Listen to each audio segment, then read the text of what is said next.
আসসালামু আলাইকুম। শুরুতেই জানিয়ে দেব সংবাদ শিরোনাম। ভেস্তে গেছে শান্তি আলোচনার সব সম্ভাবনা, ইউক্রেন জুড়ে রাশিয়ার স্মরণকালের ভয়াবহ হামলা, বিদ্যুৎহীন কিয়েভ সহ একাধিক শহর। ভারতে বাবরি মসজিদ নির্মাণ ইস্যু ঘিরে আবারও চরমে রাজনৈতিক উত্তেজনা, পাল্টাপাল্টি হুঁশিয়ারি। সীমান্তে বড় সংঘাত, পাকিস্তানের অতর্কিত হামলায় প্রাণ গেল 23 আফগান সেনার, কাবুলের কড়া প্রতিক্রিয়া। এবং দুর্নীতির দায়ে ক্ষমা পেল রাজনীতি ছাড়ছেন না ইসরায়েলি প্রধানমন্ত্রী বেনিয়ামিন নেতানিয়াহু, অনড় অবস্থানে একুত পার্টি। বিস্তারিত খবরে যাবার আগে ছোট্ট একটি অনুরোধ, দেশ বিদেশের সব গুরুত্বপূর্ণ খবর সবার আগে পেতে আমাদের চ্যানেলটি সাবস্ক্রাইব করে বেল আইকনটি ক্লিক করে আমাদের সাথেই থাকুন। আপনাদের একটি সাবস্ক্রাইব আমাদের নতুন খবর সংগ্রহে উৎসাহ যোগায়। শুরু করছি ইউক্রেন রাশিয়া যুদ্ধ পরিস্থিতি দিয়ে। আবারও উত্তপ্ত হয়ে উঠেছে পূর্ব ইউরোপের রণাঙ্গন।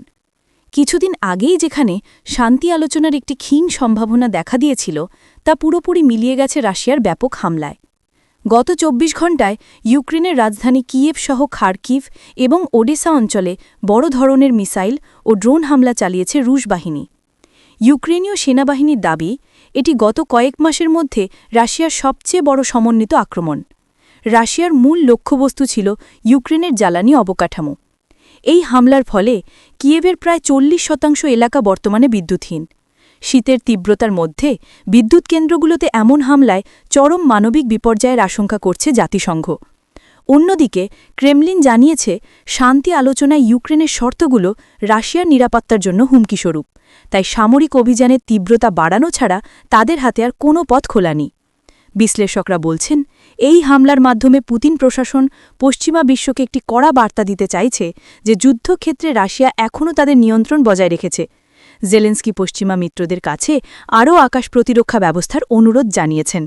এই পরিস্থিতির ফলে যুদ্ধের স্থায়িত্ব যে আরও দীর্ঘায়িত হল, তা মোটামুটি নিশ্চিত। এবারের প্রসঙ্গ প্রতিবেশী দেশ ভারত। বাবরি মসজিদ নির্মাণ ইস্যুকে কেন্দ্র করে ভারতের অভ্যন্তরীণ রাজনীতিতে আবারও উত্তেজনা চরমে পৌঁছেছে।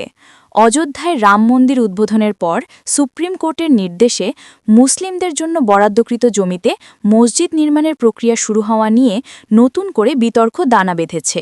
সম্প্রতি মসজিদ নির্মাণের নকশা এবং তহবিল গঠন নিয়ে ভারতের কট্টরপন্থী কিছু রাজনৈতিক দল এবং মুসলিম সংগঠনগুলোর মধ্যে বাকযুদ্ধ শুরু হয়েছে। আসন্ন নির্বাচনকে সামনে রেখে এই ইস্যুটি রাজনৈতিক হাতিয়ার হিসেবে ব্যবহৃত হচ্ছে বলে মনে করছেন রাজনৈতিক বিশ্লেষকরা।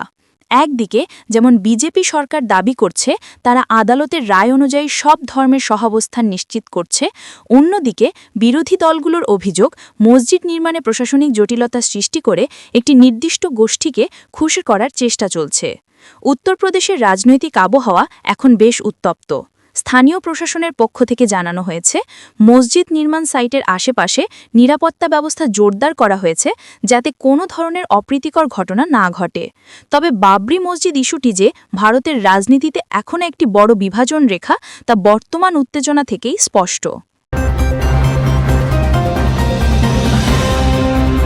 দৃষ্টি ফেরাচ্ছি পাকিস্তান ও আফগানিস্তান সীমান্তের দিকে।